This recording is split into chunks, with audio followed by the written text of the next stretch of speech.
Back to asset guide YouTube channel. आज की इस वीडियो में हम देखेंगे कि बन इकोसिस्टम में जब हम अपनी प्रोफाइल को डिप्लॉय करते हैं तो कितनी फ़ीस लगती है। देखिए, फ़ीस लगने में काफ़ी सारे डाउट्स लोगों को रहते हैं कि हमसे 50 यूरो की फ़ीस ली जा रही है और हमारे अकाउंट तो बस 2 ही थे, और जिनके 6 अकाउंट थे उनसे भी 50 यूरो की फ़ीस ली जा रही है। तो 6 अकाउंट वाले तो बेनिफिट में हैं, 2 अकाउंट वाले जो है लॉस में हैं। तो उनका क्या बेनिफिट है। तो चलिए यही चीज़ें हम देखते हैं कि किस तरीके से आगे चलेगा। देखिए, पहली बात तो ये कि अगर किसी का एक अकाउंट है तो वहाँ पर वो 25 यूरो कैश दे सकता है और 25 यूरो रिजर्व कैश वैलेट। अब इस रिजर्व कैश वैलेट में एक और नई पेमेंट सिस्टम ऐड कर दिया कंपनी ने। तो आप यहाँ पर OES वैलेट भी कर सकते हैं, यानी कि आप इसको OES वैलेट में भी ये फ़ीस पे कर सकते हैं। ठीक है, वन कॉइन अपने यूज़ करेंगे और बाकी आपका यहाँ पर यूरो में पेमेंट होगा। तो अब देखिए, यहाँ पर जो 2 अकाउंट हैं जिनके 2 आईडी होती हैं वो किस तरीके से इस पेमेंट को कैलकुलेट करते हैं 2 से 6। तो ये तो हमने यहाँ पर देख ही लिया कि जिसका एक अकाउंट है उसके 25 यूरो फिक्स है। अब जिनके ज़्यादा अकाउंट हैं उनके लिए क्या सिस्टम यहाँ पर है। तो एक एक के लिए 25। अब जैसे मान लो किसी के 2 हैं तो यहाँ पर क्या रहेगा, 25 प्लस 25। ठीक, ये हो गया टोटल 50। अब अगर किसी के 3 अकाउंट हैं तो उसके लिए क्या होना था, यहाँ पर 25 प्लस 25 प्लस 25। तो यहाँ पर टोटल मिलाकर हो जाता है 75। लेकिन आपको 75 नहीं करना, आपको यहाँ पर 50 ही करना है। ऐसे ही अगर किसी के 4 अकाउंट थे या फिर 5 अकाउंट हैं या फिर 6 अकाउंट हैं तो इन सभी को हर बार 25 यूरो ऐड होते रहेंगे, लेकिन यहाँ पर इन लोगों को पेमेंट करना है केवल 50 यूरो का, क्योंकि 50 का इनका 1 कॉइन कटेगा। तो ये कंपनी क्या करती है, ये कंपनी का अपना इंटरनल सिस्टम है जिसमें ये क्या करते हैं, जो 2 अकाउंट वाले हैं उनको भी 50 ही का पेमेंट देना पड़ता है, और जो 6 अकाउंट वाले हैं, जो 2 वाले हैं उनको 50 का, जो 6 अकाउंट वाले हैं उनको भी 50 का पेमेंट देना पड़ता है। तो कंपनी क्या करती है, इंटरनली इस पेमेंट को इस तरीके से एडजस्ट करती है, यानी कि जो 2 अकाउंट वालों का एक्स्ट्रा पेमेंट आया है वो 6 अकाउंट वालों के कम पेमेंट में ऐड होगा।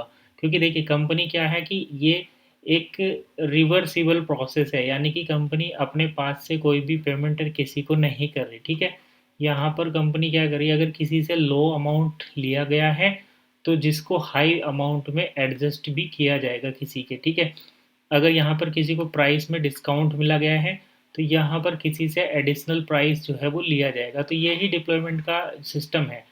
अब मेरी ये बात समझ में नहीं आती कि कुछ लोग इसमें इतना ज़्यादा दिमाग लगा रहे हैं कि भाई मैं तो अपने 2-2 अकाउंट को अलग-अलग डिप्लॉय करूँगा, एक को अलग करूँगा, या मैं तो अपने 6 के 6 अकाउंट को अलग-अलग डिप्लॉय करूँगा।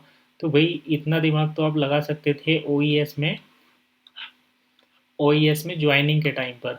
ठीक है, यहाँ पर आपको ज्वाइनिंग के टाइम पर इतना टाइम लगाना चाहिए था कि भाई ये आखिर जिस सिस्टम में हम पैसा लगा रहे हैं वो क्या है, कैसे काम करता है, बेनिफिट इसके क्या-क्या हैं, लॉस इसके क्या-क्या हैं, कितने टाइम में हमें यहाँ से इसकी वैल्यू मिलेगी, क्या ये प्रोग्राम वैल्यूएबल है या नहीं।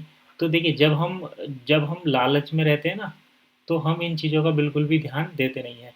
लेकिन जब हम किसी चीज़ में फँस जाते हैं, मैं इसे फँसना ही बोलूँगा, क्योंकि बिना इन्फॉर्मेशन के कोई भी काम करना, बिना जानकारी के किसी के कहे से कहीं पर चले जाना एक तरीके का लालच ही होता है, क्योंकि आपको लगता है कि हम यहाँ पर 10K का कॉइन परचेज़ कर रहे हैं जबकि वो होता है एजुकेशन पैकेज है, और बाद में हम सोचते हैं कि हमको इसके और 10 लाख रिटर्न मिले, और जब ऐसा नहीं मिलता तो फिर हम अपना दिमाग लगाना शुरू करते हैं। आप पहले नहीं देखते कि भाई ये आखिर ऐसा हो क्यों रहा है, ऐसा कौन आखिर कर सकता है, उसके पीछे की साइंस क्या है, कंसेप्ट क्या है, क्या रियल में ये पॉसिबल है या नहीं।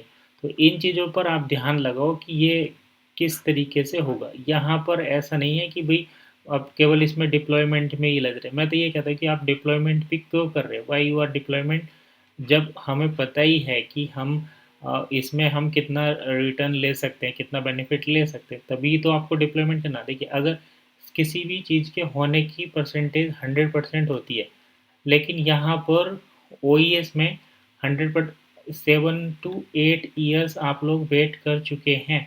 जो लोग 2014 से वेट कर रहे हैं, अब 2024 चल चुका है, तो उनके लिए यहाँ पर क्या होता है कि भाई 7 से 8 साल हो गए, यहाँ पर 99% लोग ये मानते हैं कि भाई हमारा तो अभी तक कुछ हुआ नहीं, और केवल 1% लोग ही ऐसे हैं, 1% लोग जो ये कंसीडर कर रहे हैं कि भाई यहाँ पर हमारा कुछ होगा।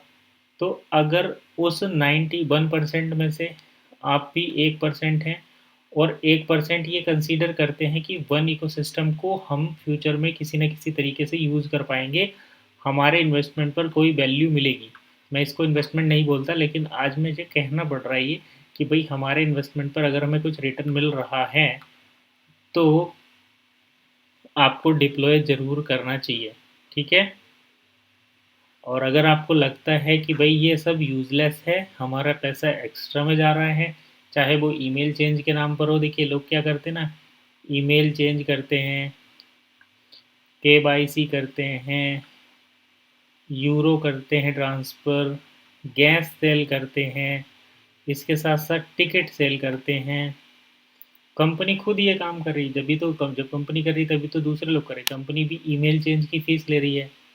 अब अगर मान लो कंपनी यहाँ पर 30 यूरो की फ़ीस रखती है, और 30 यूरो बैठता है लगभग 2700 रुपये, आप यहाँ पर पे करते हैं 4500 रुपये, या फिर 5000 रुपये, या फिर 10,000 रुपये, तो यहाँ पर कंपनी का चार्ज ये है, ठीक है। जब कंपनी 30 यूरो ले सकती है बिना किसी रीज़न के, तो इन लोगों पर आप क्यों यहाँ पर दिक्कत दे रहे हो? क्योंकि भाई मेन तो कंपनी लेती है ना। जब अकाउंट आपका है, ओपन आपने किया है, ईमेल आपको चेंज करानी है, तो भाई कंपनी ने ही तो ये पॉलिसी चेंज करी है कि पहले यूज़र आईडी से ओपन होगा, बाद में ईमेल से ओपन होगा। तो कंपनी को ये फ्री ऑफ कॉस्ट करना चाहिए। हालांकि स्टार्टिंग में कंपनी ने फ्री ऑफ कॉस्ट किया है, ठीक है, फ्री ऑफ कॉस्ट किया है, उस टाइम तो आपने ध्यान नहीं दिया। अब यहाँ पर ईमेल चेंज के लिए पेमेंट कर रहे हो, ठीक है, तो ये तो करना ही पड़ेगा।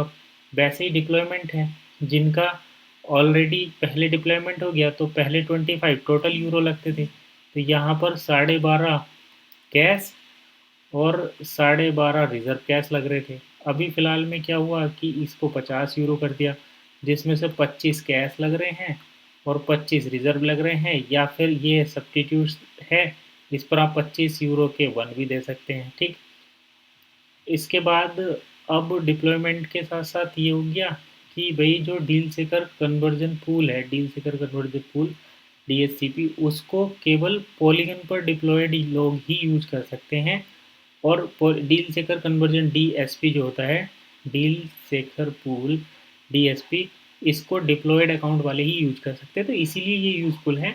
अगर आपको लगता है कि भाई हम फ्यूचर में कभी इसका यूज़ नहीं करेंगे, तो आपको डिप्लॉयमेंट नहीं करना चाहिए। लेकिन अगर आप 1% भी यहाँ पर ट्रस्ट करते हैं, then you have to deploy, and you should deploy your account to the Polygon blockchain. This is the final judgment. I hope आपको सारी चीज़ें समझ में आई होंगी। अगर अब भी कोई डाउट है तो वीडियो के नीचे कमेंट करिए। ट्रांसफ़र करने में यूरो की रिक्वायरमेंट के लिए कोई अगर स्पेशल रिक्वायरमेंट आपकी है तो वीडियो के नीचे कमेंट करिए, सारी प्रॉब्लम के सॉल्यूशन मिलेंगे। फिलहाल इतना ही, मिलते हैं नेक्स्ट वीडियो में। तब तक के लिए कीप वॉचिंग एसेट गाइड।